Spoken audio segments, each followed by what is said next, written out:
You are selling a service or a product, and if they want it and if they can afford it, they will purchase it. It's really that simple. Hey, if you're new here, my name is Dani Christine. I am a multi-site childcare business owner, consultant, and digital content creator on childcaresites.com, where you can find resources for childcare business professionals such as yourself, including things like free webinars, podcast episodes, and just a whole bunch of other things that I know you could take advantage of if you're currently in or looking to break into the business of childcare. So head on over to childcaresites.com if you're interested in learning more about what's available there for you. It has been a minute since I posted a traditional sit down talking to the camera type of video like this, but I have a few topics that I wanted to bring up to you because they're important, especially if you're considering getting into the childcare business, or if you're new and haven't really learned yet. This topic in particular, I felt the need to cover it. So quick story time before I get into it. The past couple of months have been a whirlwind for my center-based locations. I have two centers located in New York. I currently live in Philadelphia, so I work on the development of my businesses remotely from home, and I visit. Typically, prior to this panoramic that we're in, I would visit my centers about 3 times a month or so. As of recently, I've been going pretty much at least once a week, sometimes 2 or 3 times a week. And in the past 2 months, I have had to close one of my centers twice due to a COVID exposure. When in 2020 we didn't have any. So in February was the first time we experienced having to shut down. It was crazy. There's a lot going on, which is really the reason for the lengthy absence of these types of videos. But with that said, I have taken on much more of a hands-on role within the operations of my centers. Like when I go visit, sometimes I am actually working in the office spaces. Sometimes I'm covering bathroom breaks for teachers. And even when I'm home, there's a lot more work that I'm doing on a day-to-day basis than I used to, let's say, last year.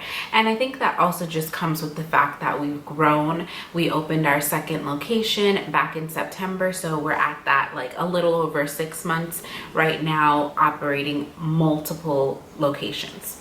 That's not what this video is about though. Because I've been more hands-on, I've been answering the phone more from home. And you might wonder like, oh, how are you doing that? I actually have a, what is it called? Virtual phone system.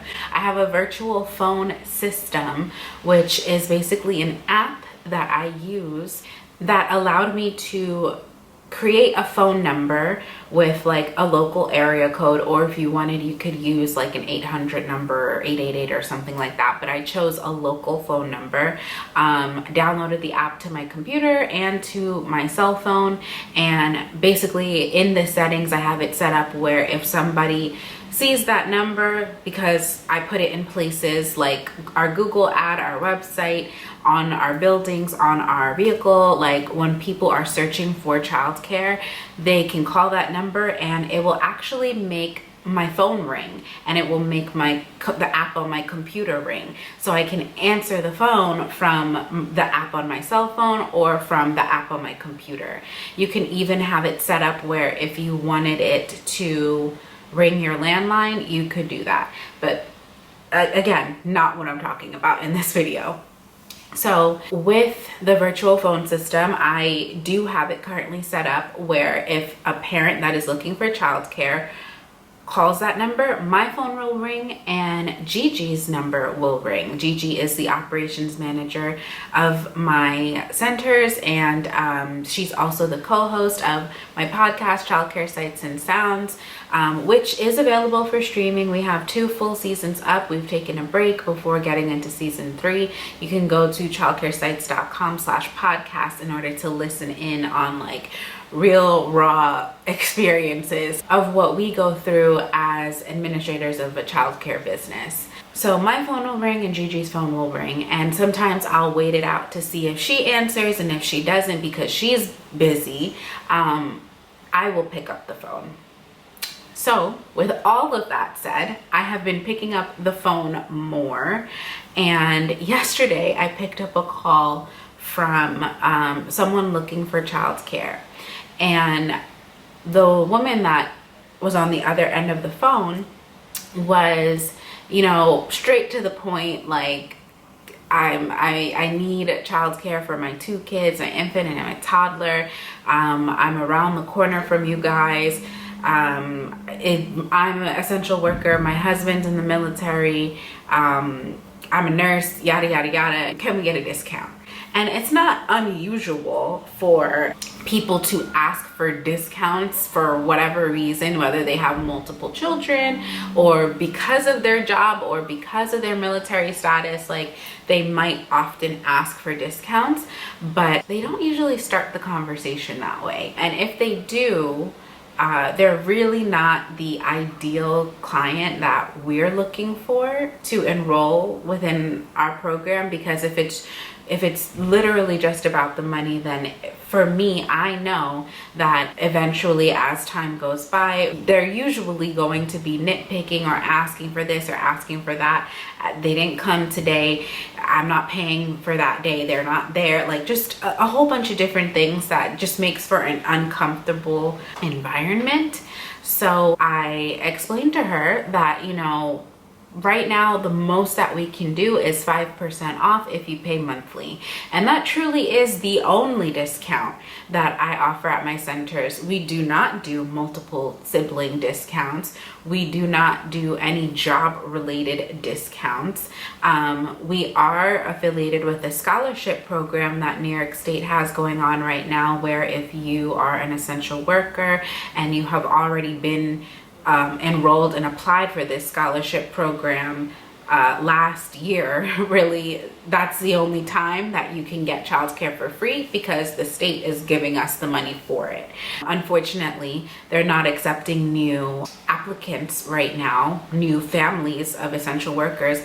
I don't know why. I think that's kind of messed up, but that's neither here nor there. I don't know what the state's reasoning is for that, but I explained all that to her. You know, I did say, you know, because she submitted an inquiry on our website where the inquiry form asked, if you are an essential worker, are you interested in free childcare? That has been on our website since the scholarship program was first introduced last year. So I, you know, apologized and let her know that unfortunately at this time, New York State is not accepting new parent applications for this program. So there's, you know, you can't enroll in that. And she did sound a little disappointed and a little not with an attitude, but the tone switch. And that's when she started trying to haggle me for the price.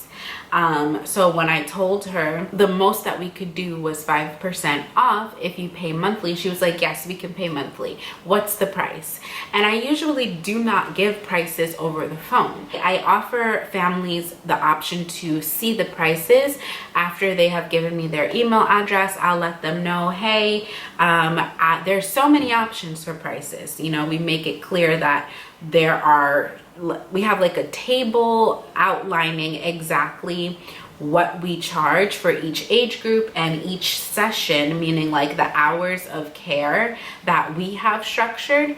It's a lot to try to figure out on the phone, honestly. And secondly, the reason we don't give it out over the phone is because we do want to collect more of their information. We don't want them to just be turned off by the price and not really see the value in what they are being asked to pay. So we get their email address and then we send them a digital brochure, and that digital brochure includes our tuition prices at the bottom of the web page after they've already seen several different great things about us, including, well, I'll get into that in another video, but yeah, the prices are at the bottom of that web page. The only reason I told her the total price over the phone is because she made it clear that Gigi had already spoken to her and sent her that digital brochure with the tuition prices. So once she said that, I was very confused as to why she was asking me for the prices again, but it's because she just wanted to haggle or negotiate, if haggle is not the right word. But I told her the total for the monthly rate for both of her children, which I'll admit is a lot, but a lot is relative. A lot is relative to what your family income is and how much you can afford to pay. And where our first location is, it's a lot for most of our families because that location does have most of our children are on subsidized care or the scholarship or some sort of program that covers the majority, if not all, of their tuition all year round, regardless of essential worker scholarship or not. However, at our second location, many of those families in that community can afford to pay. Still a lot, though. I will admit that it's still a lot. So I explained to her that there's nothing, like the most that we can do is this 5% discount if you pay monthly. And honestly, that wasn't me extending a courtesy to her because she asked. I don't know this woman. I don't know if we're the right fit for her family or if her family is the right fit for us. I really do not believe in discounting your rates just because somebody asked or just because someone can't afford it. You are selling a service or a product, and if they want it and if they can afford it, they will purchase it. It's really that simple.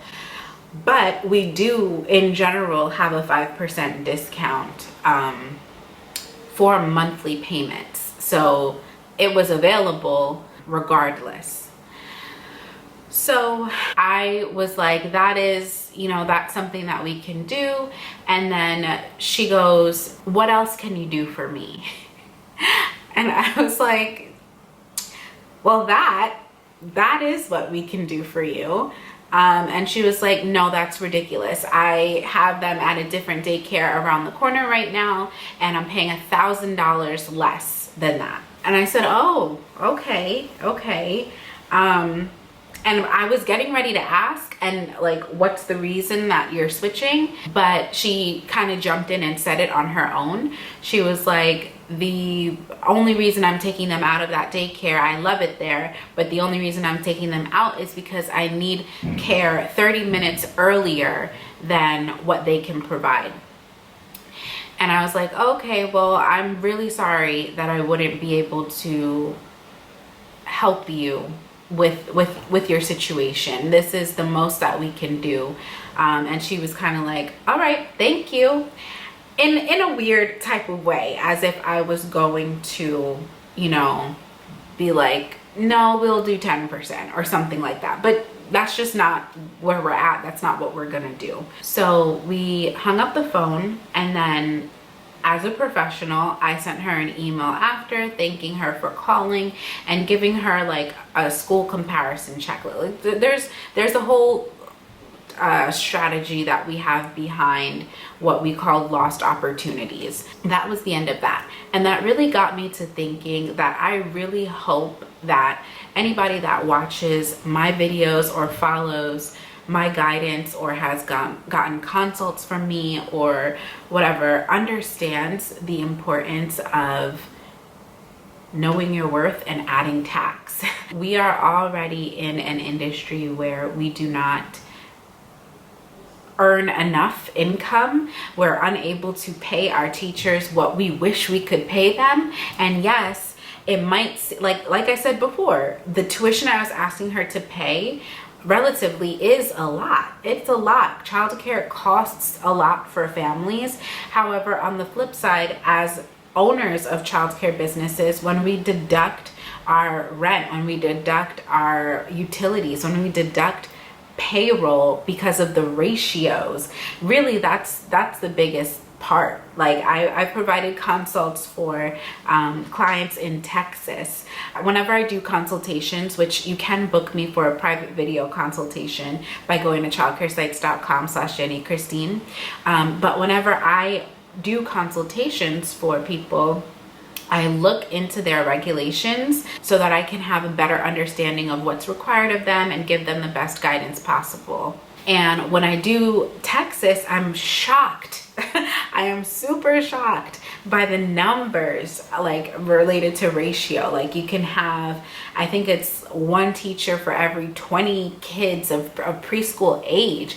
That's not how it is in, and don't quote me on that. It could be like 15 or 20, but it's like at least double the amount of children to one teacher in Texas than New York. So the way that childcare is regulated in New York with the ratio requirements causes us to have to hire more staff and pay our teachers less because we just don't have it.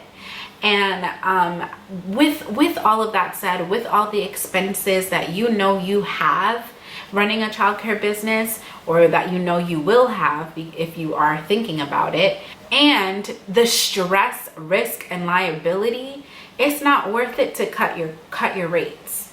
In fact, you should be raising them, and not enough people do that. You should be raising them at least once a year. If minimum wage goes up, the cost of living goes up, your costs go up as well, and you should be increasing your prices because of it.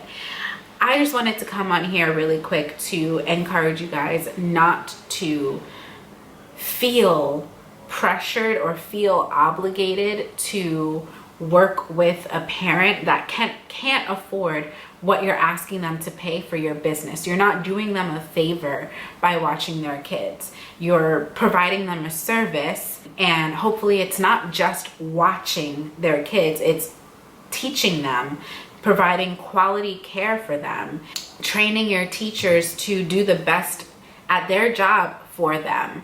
And with that, I would also just encourage you to make sure that the services and the quality of those services that you're providing matches with the amount that you're asking. Going back to what I said before about not giving the price over the phone is because we don't want to have people be turned off by how much we cost before educating them about why we cost what we cost, if that makes sense. We're sharing all the excellent things about our program and all the things that we're going to do for them and their child and their family, and then tacking the price on to that, and really trying to encourage them that you get what you pay for.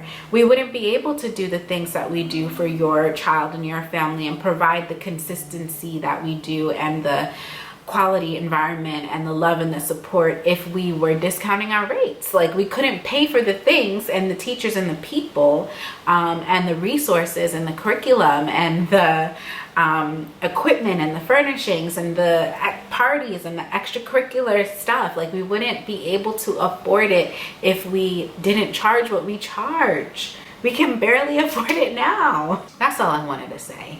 I will be back very, very soon with another video talking directly to you like this. If you miss me in the meantime, you might be able to catch me live on Webinar Wednesdays. I used to do it every Wednesday. Now it's pretty much just possibly 2 times a month or so, 2 or 3 times. I do have all the previous or most of the previous Webinar Wednesdays posted on my YouTube channel in a playlist. I'll try to link it down below.